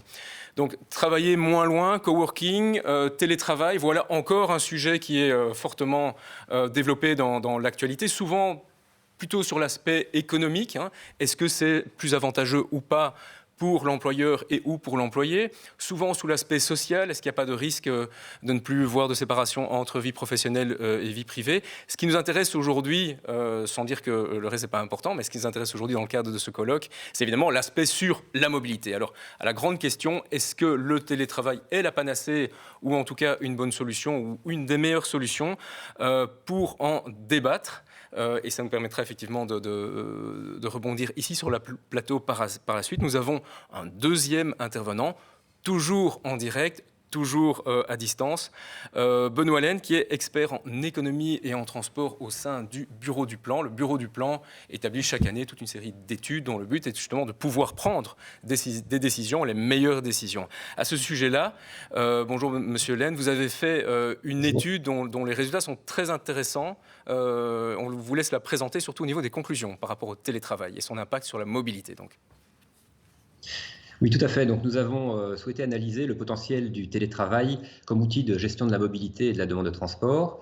Et à cet effet, sur base d'une enquête réalisée par le SPF Mobilité et Transport, nous avons déjà pu constater qu'en 2017, 5% des journées prestées par les employés en Belgique, elles étaient à domicile, donc en télétravail, et que le potentiel à structure constante de l'économie belge de développement de ce télétravail pourrait se situer aux environs de 16% des journées, donc un plus que triplement de la part du télétravail dans la prestation des employés belges. Donc c'est sur base de ce scénario que nous avons travaillé pour essayer d'établir une projection de l'impact qu'aurait un tel scénario par rapport à notre scénario de référence. Alors, si l'on considère l'impact global de notre scénario sur le nombre de déplacements pour tout motif sur le territoire belge, il est relativement limité. On perd à peu près 1% des kilomètres parcourus, mais la principale raison à cet impact limité est due au déplacement induit. En effet, sur base de différentes enquêtes, on peut constater que le jour où une personne travaille à son domicile, elle aura tendance à réaliser certains déplacements qu'elle n'aurait pas réalisés si elle s'était déplacée vers son lieu de travail. Donc en fait, on troque d'un côté un nombre moindre de navettes vers le lieu de travail contre une augmentation de certains déplacements plus locaux pour d'autres finalités de la part des travailleurs dans ces journées-là. Alors donc si l'effet global est relativement modeste, ceci induit une redistribution temporelle et géographique des déplacements qui n'est pas nécessairement inintéressante. C'est-à-dire qu'en termes temporels, on troque des navettes qui sont bien souvent en heure de pointe contre des déplacements pour d'autres motifs qui se déroulent souvent en heure creuse, donc moins de déplacements en heure de pointe contre plus de déplacements en heure creuse, ce qui est positif. Et au niveau géographique, les navettes des employés sont bien souvent à destination de grands centres, souvent d'agglomérations, qui concentrent de nombreux emplois et donc plus sujets à la congestion, alors que les déplacements pour autres motifs près du domicile du télétravailleur sont beaucoup plus diffus, beaucoup plus répartis sur le territoire belge, donc une sorte de déconcentration malgré tout des déplacements. Alors le principal effet que l'on note dans notre étude, c'est une forte diminution de la navette à destination des emplois situés en région bruxelloise, avec moins 17% des déplacements par rapport à notre scénario de référence. C'est beaucoup moins le cas, par exemple, pour l'agglomération d'Anvers, qui ne perdrait que 4% de ses déplacements. Ceci est dû à la structure d'activité. En effet, les villes qui concentrent de nombreux services, comme la capitale, de nombreuses administrations publiques, des sièges de grandes entreprises, concentrent beaucoup de fonctions qui sont susceptibles d'être prestées à distance du lieu de travail. Dans le cas de l'agglomération d'Anvers, on a plus d'activités industrielles, logistiques, de transport, qui, elles, sont plus difficiles à réaliser à distance, évidemment. Alors, de ce fait, l'effet sur la congestion se manifeste principalement autour de la région bruxelloise, disons dans la zone RER, pour laquelle on constate dans nos projections une stabilisation des vitesses en fait. Dans notre scénario de référence, nous avons une baisse des vitesses sur les réseaux routiers à l'horizon 2040. Si l'on applique ce scénario ambitieux de télétravail, les vitesses se stabilisent. Donc on ne résout pas le problème de la congestion, mais on le maintient à son niveau actuel. Alors ça pourrait être un petit peu décevant par rapport à la baisse des nombres de trajets que l'on a évoqués, mais il faut garder plusieurs choses à l'esprit malgré tout. La première, c'est que si l'on prend toute la population active occupée en Belgique, donc les employés et les indépendants, et que l'on considère ces 16% de journées prestées à domicile par les employés, ça fait à peu près 14% des journées totales. Ça reste un phénomène minoritaire, même dans un tel scénario ambitieux. Et par ailleurs, les déplacements ne se font pas qu'en voiture et les enquêtes ont permis de constater que les profils typiques des télétravailleurs étaient assez concordants avec les profils typiques d'utilisateurs du train et des transports en commun pour se rendre sur le lieu de travail, soit que les gens prennent le train habitant à distance des grands centres d'emploi, soit qu'ils habitent directement déjà en ville et que donc le fait de télétravailler n'a pas beaucoup d'impact sur la circulation routière. Enfin, un dernier effet qu'il ne faut pas perdre de vue, c'est que le télétravail n'agit pas directement sur les conditions d'accès ou d'utilisation du réseau routier. Si certaines personnes télétravaillent et donc n'occupent pas une place sur le réseau routier un jour donné, eh bien, elles laissent la place à une autre personne. Autrement dit, la situation de congestion qui s'améliore tend à attirer de nouvelles personnes ou du transport de marchandises sur le réseau routier dans ces périodes-là. Pour conclure donc, je dirais que cette étude nous a permis de constater que le télétravail n'est certainement pas un instrument inutile pour la gestion de la problématique de mobilité. En tout cas, il permettrait d'absorber les excès de demande, les suppléments de demande que nous attendons pour des raisons démographiques, économiques, etc. dans les années à venir, donc de stabiliser le problème de la congestion, mais pas de le résoudre. Et donc, il est vraiment nécessaire de l'associer à d'autres mesures qui, elles, sont plus directement impactantes pour les conditions d'utilisation du réseau routier ou les niveaux de prestation de services des transports en commun. Merci beaucoup, Monsieur Hélène, pour toutes ces projections sur lesquelles nous ne manquerons pas de revenir dans la suite du débat. Mais tout de suite, c'est vers Bruxelles que nous nous tournons. Bruxelles, où l'heure est aussi au bilan en termes de mobilité pendant la crise et à l'heure des projections, des perspectives en termes d'avenir. En quoi cette crise a-t-elle modifié les habitudes des Bruxellois et des nafteurs? La ministre bruxelloise de la mobilité, Elke van den Brandt, va nous l'expliquer. Écoutons-la et je vous propose, Monsieur Salier, de tendre l'oreille puisqu'il y a un petit message qui est adressé au ministre wallon de la mobilité. Dans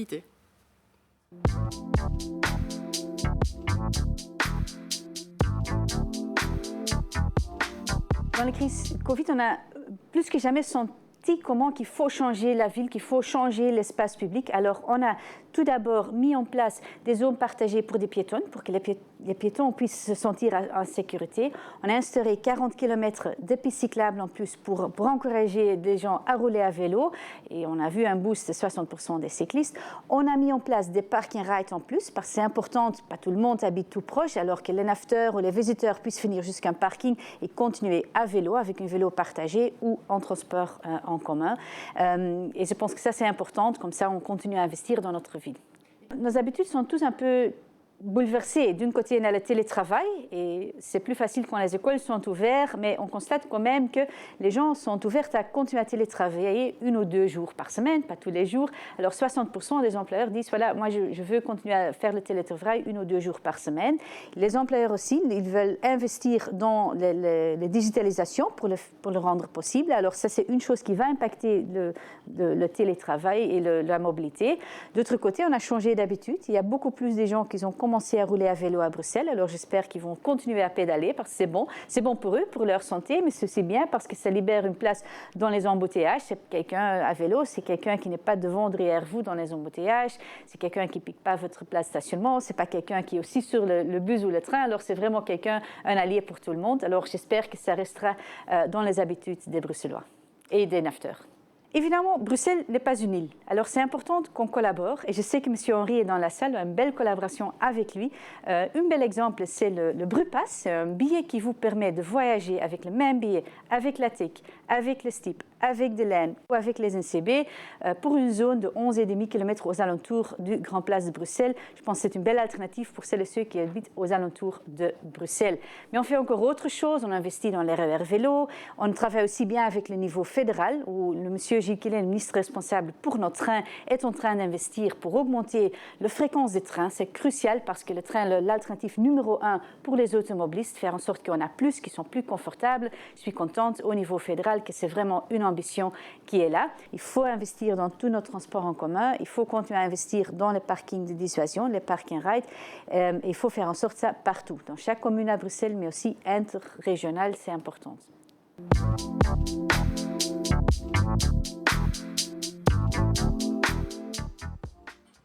Alors, comme disait Héloïse, vous avez bien tendu l'oreille, puisque la ministre tend la main à son homologue de la région wallonne. Concrètement, comment on peut traduire ça, cette collaboration? Est-ce qu'il y a vraiment des projets concrets entre Bruxelles et Wallonie, d'une part? Et l'autre question, mais on pourra débattre dessus par après, c'est sur les différences ou pas de politique de mobilité entre Bruxelles et la Wallonie.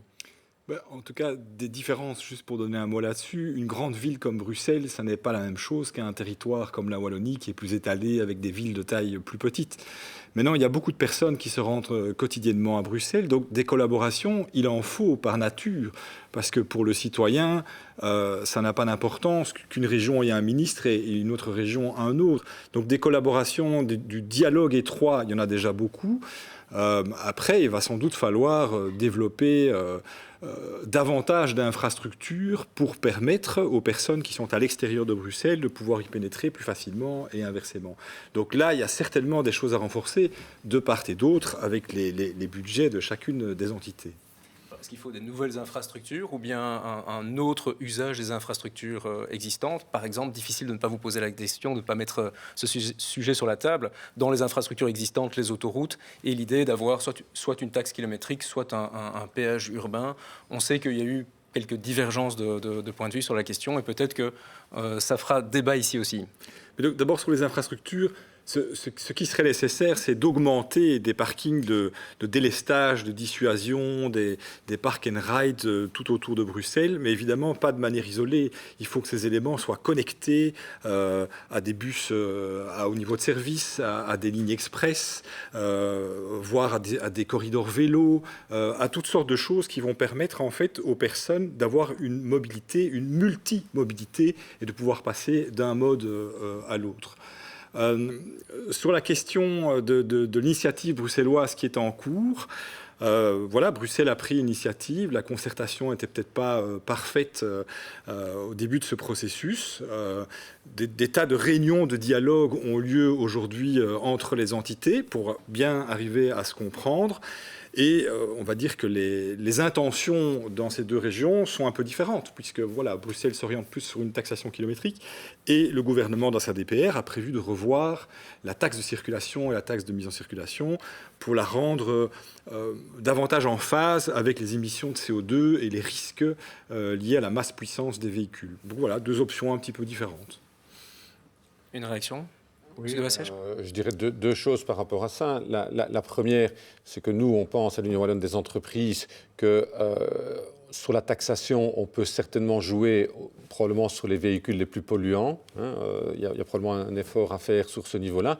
Par contre, c'est vrai que ça fait des années que nous préconisons une taxe kilométrique intelligente.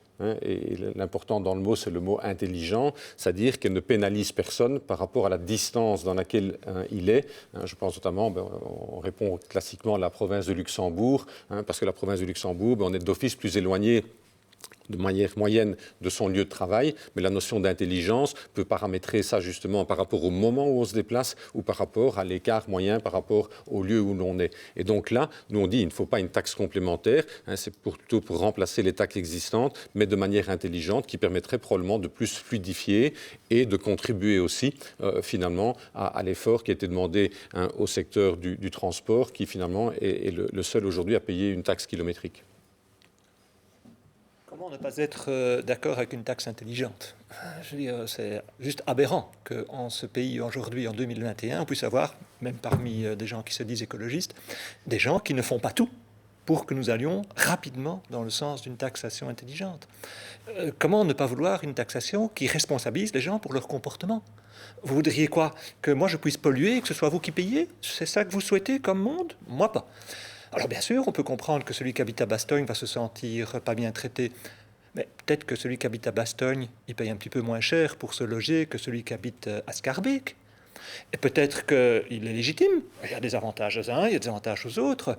Je ne dis pas qu'il faut brutalement changer la donne. Il faut permettre aux gens de s'adapter. Mais ne pas vouloir aujourd'hui s'inscrire résolument dans le cadre d'une fiscalité intelligente qui fait dépendre dès lors la fiscalité des émissions polluantes qui sont liées au type de véhicule que vous utilisez, l'heure d'utilisation et les embouteillages que vous occasionnez. Il ne faut pas dire « je suis dans un embouteillage », il faut toujours dire « je suis l'embouteillage ». Et donc, il faut vraiment responsabiliser les personnes. C'est vraiment une fiscalité intelligente, ça. Qu'on soit de gauche ou de droite, ce n'est pas une question d'idéologie. C'est on paye en fonction du dommage qu'on occasionne. Point barre. Et donc, je trouve ça assez hallucinant que nous ne soyons pas plus avancés. Attends, c'est la faiblesse. On préfère dire non. Et en attendant, j'ai d'abord super développé le park and ride et super développé le transport en commun. Mais j'ai envie de dire, en soi, faire beaucoup de kilomètres pour aller de son lieu de résidence à son lieu de travail, est-ce que c'est si intelligent? Est-ce que nous devons, nous, et pour la Sofico, c'est une question importante, est-ce que nous devons subventionner le fait d'habiter loin de son lieu de travail? Ben non, il n'y a rien de plus bête. D'une fois encore, il faudrait être neutre. Il faudrait en fait que celui qui habite loin de son lieu de travail en supporte les conséquences. On dit, ben oui, il n'a pas choisi. Ben oui, mais ça fait partie de la vie, quoi. C'est comme ça. Vous devez être responsabilisé. Et il n'y a pas de raison de subventionner le transport en commun. Ce qu'il faut, c'est rendre la voiture encore plus chère. Mais en soi, passer des heures dans le train, c'est pas quelque chose qui fait du bon pour la collectivité. Passer du temps dans une école de devoirs, là où il y a une externalité positive. Mais passer du temps dans un train, là, j'ai du mal à voir. En plus, si c'est pour regarder sur la 5G, bon, mais on va faire le lien. Mais donc, en fait, non, ce qu'il nous faut, c'est taxer beaucoup plus lourdement le déplacement. Steph Prost, à l'accueil Leuven, enfin, il y a des travaux existants qui sont imparables. Aujourd'hui, le transport automobile n'est pas assez taxé. Alors, les automobilistes peuvent trouver qu'ils payent déjà trop, et certainement les bastoniards ou les autres. Mais malheureusement, la réalité n'est pas là. La réalité, c'est qu'ils ne payent pas assez. Et donc, il faut aller vers un monde où on va encore davantage subventionner le train ou d'autres formes de transport en commun, mais où on va devoir payer plus pour le comportement. Et alors, aujourd'hui, en Belgique, on connaît un certain nombre d'aberrations. La voiture de société, c'est une insulte à l'intelligence. Olivier évoquait l'importance du mot intelligence. Mais qui peut, en âme et conscience, défendre le système de la voiture de société tel que nous le connaissons? Et alors, petite indication, si c'était un système si intelligent, tous les pays du monde nous l'envieraient. Il se fait qu'il n'y a aucun pays au monde pour avoir un système tel que le nôtre. Donc ça, c'est une chose. Autre modalité, en Belgique, on a en Flandre des droits d'enregistrement pour l'acquisition d'une maison qui sont portables. Cette portabilité n'existe pas à Bruxelles ni en Wallonie. Donc c'est le moment d'interpeller nos ministres wallons et bruxellois pour dire en sorte qu'aujourd'hui, on pénalise la personne qui chercherait par un déménagement à se rapprocher de son lieu de vie. Et on fossilise les gens, on les force à rester loin de leur boulot. Ou bien de ne pas changer de boulot, ils ne sont plus très contents dans leur boulot, mais on ne va pas déménager. Donc il y a plein de choses à faire. Ça ne demande pas, c'est pas rocket science, il ne faut pas un prix Nobel de je ne sais quoi pour arriver à ce genre de mesures. Ça doit faire consensus, mais il y a une telle force d'inertie, on a peur de déplaire à Joseph ou à Marie, et donc on ne bouge pas. Je voudrais quand même réagir sur la partie des voitures de société et rappeler quand même que ce n'est pas aujourd'hui une mesure qui a été prise dans le cadre de la mobilité, mais que c'est une mesure fiscale. Et que c'est bien pour ça qu'on l'a dans notre pays et pas dans d'autres pays européens. C'est pour diminuer l'impact du manque de compétitivité salariale que l'on a. Le jour où on aura... voilà, mais donc nous on ne demande pas mieux que de dire le jour où on aura récupéré le handicap de compétitivité salariale que l'on aura, qu'il y ait une fiscalité différente sur la voiture de société. On est ouvert à ce débat-là. Mais aujourd'hui, on dit que le problème n'est pas nécessairement environnemental, il est principalement financier par rapport à la compétitivité des entreprises. Et je rappelle quand même aussi que toutes les études montrent que les personnes qui ont une voiture de société, les voitures de société sont en général moins polluantes parce que ce sont des voitures beaucoup plus dans les meilleures classes de pollution et que ceux à qui on ne donne pas une voiture de société ou à qui on enlève la voiture de société, aujourd'hui achètent souvent des voitures d'occasion, donc qui sont plus polluantes. Donc quelque part, on voit aujourd'hui que l'impact des voitures de société sur l'environnement et le nombre de kilomètres qui est parcouru par les voitures de société en termes de pollution n'est pas nécessairement le facteur le plus important. Malheureusement, je pense avoir lu d'autres choses que ce que Olivier a lu. Il me semble avoir lu, par exemple, que les voitures de société représentaient de 25 à 50% des véhicules au moment des embouteillages. Et donc, cette incidence en termes d'encombrement de nos routes, les conséquences sociétales en termes de santé publique, les conséquences en termes d'efficacité, parce que le temps que vous passez dans votre voiture, c'est du temps gaspillé, eh bien, il me semble, oui, que les voitures de société ont cet effet dommageable. Et il y a une bonne partie des études qui montrent aussi que si certaines personnes n'avaient pas une voiture de société, ils la remplaceraient par une autre voiture.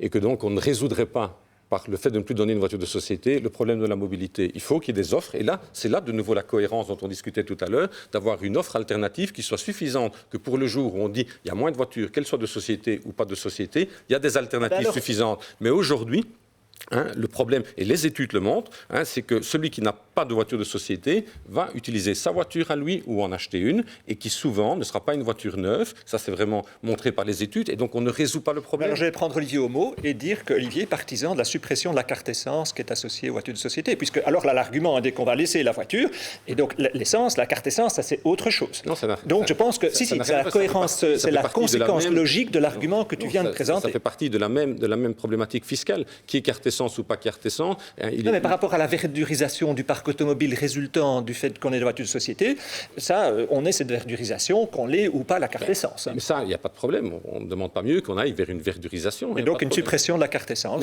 L'Union Wallonne, c'est un scoop. L'Union Wallonne demande... Absolument pas. Non, mais j'ai cru comprendre ça, que c'était la suite logique du raisonnement qui était tenu. C'est une logique, ça doit être envisagé comme un package. Est-ce que vous avez forcément des avis divergents? Parce qu'au sein de l'Union Wallonne des entreprises, il y a également une cellule très très active qui est la cellule mobilité, qui travaille principalement à trouver des alternatives à la voiture de fonction et à créer des mobility managers loin de la voiture de fonction traditionnelle. Notre cellule à ce niveau-là est vraiment très performante. Elle forme des mobility managers chaque année qui sont vraiment les responsables en entreprise de trouver justement des solutions alternatives, d'avoir une mobilité douce, etc.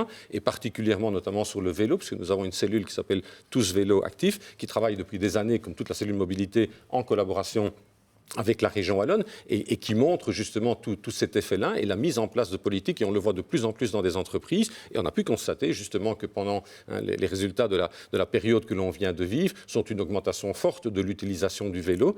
Aujourd'hui, un tiers des collaborateurs en Wallonie déclarent utiliser le vélo, pas systématiquement mais partiellement pour aller au bureau. Et que le télétravail facilite aussi peut-être le fait de dire tiens, le jour où je ne télétravaille pas, je vais peut-être plus facilement utiliser mon vélo, et qu'aujourd'hui, on a augmenté sur un an de 9% le nombre de personnes qui utilisent un vélo pour aller au bureau. Et ça, je pense que c'est un élément important, et de fait, il y a beaucoup d'efforts qui sont faits par la région wallonne à ce niveau-là et qu'on soutient évidemment. En tout cas, moi, ce qui me paraît intelligent, c'est qu'il y a une sorte de consensus pour aller dans un monde à plus bas carbone. avec différentes mesures qui sont soutenues par les uns et par les autres. Après, les méthodes pour y arriver varient un petit peu. Est-ce qu'il faut faire les taxes de telle manière ou avec tel système ou tel type de véhicule? Mais quel changement extraordinaire quand même en quelques années. Et je pense que la crise du Covid a aussi permis à plein de gens de tester des nouvelles manières d'être, de consommer, d'habiter, de se déplacer, de travailler, et qui nous font faire potentiellement un bond en avant. Alors tout ne va pas être résolu avec ça, on voit bien que les volumes de trafic reviennent. Bon, ça c'est un problème extrêmement compliqué. Si c'était facile, il serait déjà résolu. Et donc c'est pour ça aussi qu'il y a autant de points de vue différents et autant de, quelque part, de partenaires qui réfléchissent à des solutions. Et on avance un petit peu tous à tâtons en essayant d'entrer dans le monde de demain avec les meilleures solutions possibles. Et les régions travaillent ensemble aussi. Et les régions travaillent très certainement ensemble sur le plan de la mobilité, oui, tout à fait. Dans un pays aussi petit que la Belgique, c'est une très bonne nouvelle. Heureusement. Avec ce paradoxe qu'en Belgique, la Belgique est un pays avec une haute densité de population et où nous faisons beaucoup de kilomètres. A priori, la haute densité, là où on l'observe, les gens trouvent à proximité de quoi s'approvisionner, de quoi avoir des copains, de quoi aller à l'école, de quoi... Et nous avons un drôle de pays où nous avons une haute densité de population où nous faisons beaucoup de kilomètres. C'est une anomalie. Ce qu'il nous faut absolument faire, et c'est un défi pour la Sofico évidemment, c'est de se dire, au fond, on doit faire moins de kilomètres, on doit moins bouger, avoir une société dans laquelle on bouge moins. Et c'est notamment en ayant des vies sociales qui soient plus courtes. On doit travailler plus proche de là où on... Ça ne veut pas dire nécessairement télétravailler, ça veut dire on peut très bien imaginer un travail dans un bureau 5 jours sur 5, mais de préférence avec des gens qui habitent pas loin de leur lieu de travail. Sur ce point-là, si on a encore très rapidement le temps, vous rejoignez une des conclusions de Stratec qui disait raccourcir les temps de déplacement, y compris pour le travail. Ça amène forcément au coworking, des espaces de coworking et la question des hubs qu'on n'a pas vraiment encore abordé aujourd'hui. Est-ce qu'il y a concrètement déjà des projets de hubs, des endroits où les gens peuvent venir coworker, travailler, mais ce n'est pas que travailler, c'est également avoir quelques loisirs et puis ça doit être des nœuds de connexion avec des moyens de transport. Et est-ce que ces nœuds peuvent être des nœuds routiers, puisque la Sofico est concernée alors? Est-ce qu'il existe des lieux de ce genre aujourd'hui? Je ne suis pas certain. Est-ce que c'est expérimentalement? Sans doute, mais à grande échelle, non. Donc c'est sans doute quelque chose qui serait intéressant de développer. En tout cas, des expériences sont menées pour avoir des pôles multimodaux dans lesquels les gens se rassembleraient pour interconnecter différents déplacements. Et ce serait assez logique qu'à ces endroits-là, il y ait aussi des tas d'autres services qui se rassemblent. Bon, ça c'est un changement aussi dans l'organisation de notre territoire et dans nos habitudes de vie qui est assez profond, mais je pense que ça vaut la peine d'y réfléchir et d'aller dans cette direction-là, pour éviter que tout le monde se rende au même endroit en même temps. Oui, donc ces espaces de coworking existent. En Wallonie, il y a vraiment tout un réseau d'espaces de coworking qui est mis en place et qui fonctionne bien, qui ne sont pas nécessairement la notion de coworking pour absolument travailler avec les autres, mais qui sont aussi ce qu'on appelle des tiers-lieux, c'est-à-dire des lieux qui sont à équidistance, par exemple, entre une entreprise qui a ses bureaux à Bruxelles et qui a peut-être une filiale à Namur, et de dire, tiens, quand on fait des réunions, au-delà du télétravail, etc., ou de la visio, on peut se réunir pour une réunion à un endroit tiers pour minimiser le nombre de kilomètres. Donc c'est vraiment quelque chose qui est poussé. Ce qui manque encore probablement, c'est, comme vous venez de le dire, c'est que ce soit aussi plus près des lieux d'intersection multimodaux, etc. Ça, c'est un point important. Je voudrais aussi quand même revenir sur la notion de télétravail et de tout ce qu'il apporte et de tout ce que la crise nous a enseigné. Je pense que la réflexion qu'on doit avoir doit dépasser aussi le cadre du télétravail, dont on a bien vu qu'il avait aussi un certain nombre de limites. Aujourd'hui, c'est bien 2 jours, 3 jours, mais on se rend bien compte qu'on étouffe quand on passe 5 jours par semaine en télétravail. Je pense que la réflexion doit aussi se faire, au-delà de cet aspect télétravail, sur le temps utile de déplacement. Et quelque part, je pense qu'on doit avoir une réflexion, par exemple, par rapport au temps de déplacement versus le temps d'une réunion. Et de dire, si aujourd'hui, je dois faire 4 heures de déplacement aller-retour pour aller à une réunion d'1 heure, ça n'a aucun sens. Par contre, si j'ai une réunion de 4 heures, et on sait qu'une réunion de 4 heures en télétravail, c'est pour devenir fou, à ce moment-là, j'ai peut-être intérêt à aller à une réunion de 4 heures et à peut-être passer 2 heures dans ma voiture, une histoire comme ça. Et je pense que c'est aussi un équilibre à côté de la dichotomie télétravail, pas de télétravail. C'est l'organisation du travail pendant la journée de telle façon qu'on optimise ses déplacements. Moi, je me vois maintenant qu'on a vraiment découvert, encore beaucoup plus qu'avant, la fiabilité des systèmes de visioconférence, etc. L'idée de dire, aller à Bruxelles pour 1 heure de réunion, est-ce que ça a du sens? Non. Par contre, si j'ai une réunion de 4 heures à Bruxelles, oui, peut-être un peu plus. Voilà des réflexions que nous serons donc amenés à poursuivre par la suite, puisqu'il est déjà temps de clôturer ce plateau et de remercier tous ceux qui ont participé, que ce soit en présentiel, par écran interposé ou par capsule préenregistrée. D'ailleurs, merci à tous pour vos interventions. Alors à la Sofico, nous sommes bien conscients qu'il est nécessaire de réhabiliter nos autoroutes en Wallonie ainsi que ses principales nationales, mais nous savons aussi que ce n'est pas une réponse suffisante en termes de mobilité. Depuis plusieurs années déjà, nous développons des projets d'autoroutes intelligentes. Concrètement, cela signifie que ces projets visent à mieux collecter l'information sur le terrain, à mieux la recouper pour pouvoir ensuite mieux la diffuser vers les usagers en fonction de chacun de leurs trajets. Donc tous ces projets ITS visent finalement à œuvrer à une meilleure mobilité, à une meilleure sécurité pour tous. Nous vous proposons de rencontrer un de nos collègues de la Sofico, Patrick Kousmaker. Il est ingénieur en charge de certains de ces projets. Nous le rejoignons au tout nouveau centre PEREX, le centre de surveillance et de gestion du trafic.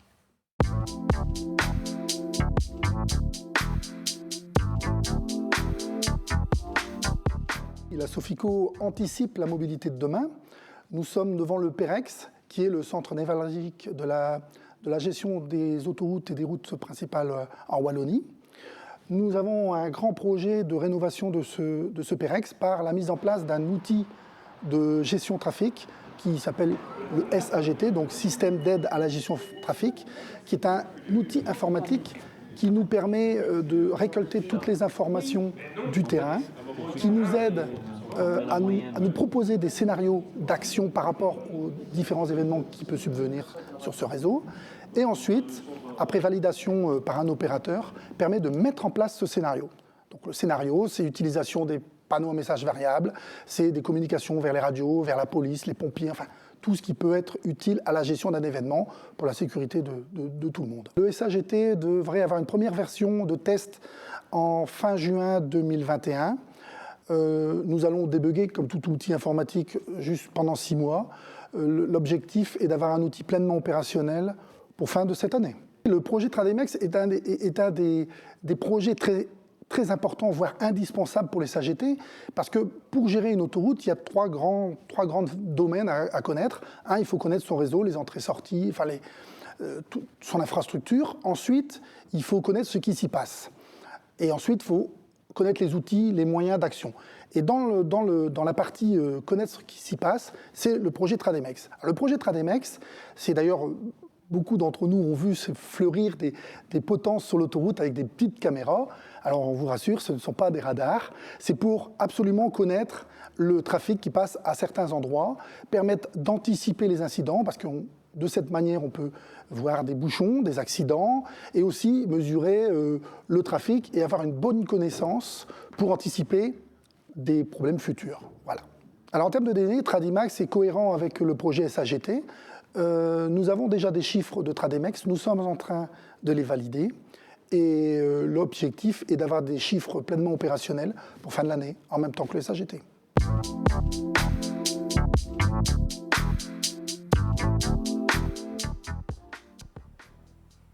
Alors, autre grand projet de la Sofico que vous avez forcément vu, pour autant que vous soyez au moins se retrouver une fois le soir ou la nuit sur une des autoroutes wallonnes, c'est la lumière. Il s'agit du plan lumière 4.0, puisque de plus en plus, l'éclairage traditionnel orange au sodium est en train d'être remplacé par du LED forcément beaucoup plus solide, beaucoup plus économique également en matière de consommation d'énergie. Il s'agit donc d'un plan, le plan Lumière, dont le directeur est Franck Chenot. On va l'écouter dans une courte capsule. Il va présenter tous les avantages de ce projet, mais également faire un lien avec la fibre optique et la connectivité, et forcément la mobilité.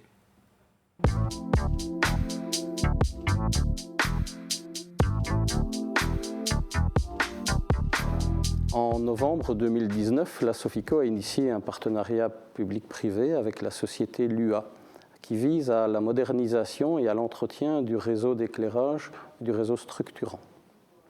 C'est pas moins de 100 000 points lumineux qui devront être modernisés. Fini les lampes au sodium orange que nous connaissons, ce sont 100 000 lampes LED qui seront déployées et dont l'intensité sera pilotée à partir du centre PEREX, notamment en fonction des conditions météo, en fonction des conditions de trafic, de l'occurrence de chantier ou même de l'accidentologie. L'intensité des luminaires sera préprogrammée en fonction des conditions moyennes d'utilisation de trafic et sera régulée au travers de capteurs placés localement. Le LED offrira plus d'économie, plus d'écologie, notamment au travers d'une réduction de la consommation énergétique d'environ 78%, mais aussi plus de sécurité par un meilleur rendu des couleurs. À ce jour, c'est pas moins de 30 000 points qui ont été réhabilités, soit environ 700 km d'autoroutes déjà réalisées. Et nous estimons que l'ensemble du réseau sera équipé normalement pour la fin 2023. À la Sofico, nous gérons et valorisons aussi le réseau fibre optique de la région wallonne, long d'environ 4000 km. Ce réseau fibre optique est utilisé pour nos propres besoins, notamment dans le cadre du déploiement des autoroutes intelligentes, par le raccordement de caméras de surveillance, mais aussi est mis à disposition du service public de Wallonie pour la gestion du trafic sur la voie d'eau. Dans la période de pandémie que nous connaissons, il faut reconnaître que les télécommunications soutiennent l'économie mondiale, notamment en permettant le télétravail. Mais ce télétravail n'est efficient qu'à partir du moment où nous avons accès au haut débit. Et dans ce cadre, la Sofico a déployé son nouveau plan stratégique fibre optique qui vise à raccorder environ 90% des parcs d'activité économique wallons. Nous espérons pouvoir, dans les années qui viennent, raccorder 100% de ces parcs d'activité économique.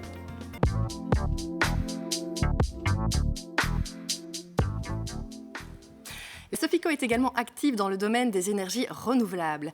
Elle concède des parties de son domaine pour permettre d'y développer des projets d'énergie verte tout en limitant les nuisances. On peut par exemple citer les chutes d'eau de certains barrages ou encore des échangeurs autoroutiers.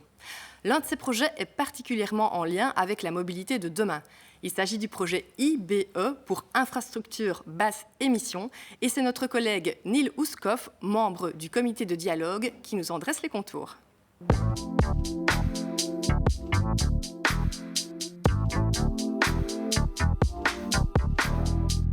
Le projet infrastructure basse émission, c'est un projet très important pour la Sofico. Donc ce projet IBE, en fait, englobe différents volets. Le premier volet, c'est d'utiliser tout le domaine de la Sofico qui actuellement n'est pas utilisé. On parle de quoi? Des échangeurs autoroutiers, des bandes latérales des autoroutes, mais aussi des bandes latérales de la voie d'eau. Et pour en faire quoi? Pour en faire une production d'énergie renouvelable, mais pas que. C'est également pour pouvoir utiliser cette énergie à la mobilité de demain. Et donc la mobilité de demain, bien sûr, elle est intimement liée au développement de toute l'ITS, donc le transport intelligent, et notamment des projets emblématiques comme le PEREX 4.0, le SAGT ou le TradeMex, un projet autre sur le comptage et la mesure du trafic. Donc tout cela, en fait, c'est pourquoi? C'est pour avoir une meilleure mobilité, une meilleure utilisation plus rationnelle de l'énergie et de l'énergie qui sera produite sur le domaine. L'intérêt du projet IBE, c'est effectivement d'exploiter la partie du domaine qui actuellement n'est pas exploitée et aussi de redistribuer cette énergie qui sera créée vers les usagers du domaine. Donc les usagers, ça peut être les voitures particulières, on parle notamment de bornes de recharge pour les véhicules électriques, mais on parle aussi de poids lourds. Et effectivement, les poids lourds demain pourront rouler peut-être à l'électricité ou à l'hydrogène. Il y a également tous les aspects voie d'eau, donc les bateaux, demain, leur motorisation peut changer. Donc tout ce projet est vraiment très intéressant et orienté vers le futur, mais cet aspect est particulièrement innovant, ce qui fait que la manière dont on va attribuer ce projet est également innovante. Donc on va utiliser un dialogue compétitif, qui est une première en fait, où on va discuter avec les différents participants pour établir et créer ensemble une solution qui sera retenue et déployée, on l'espère, à l'horizon 2022-2023.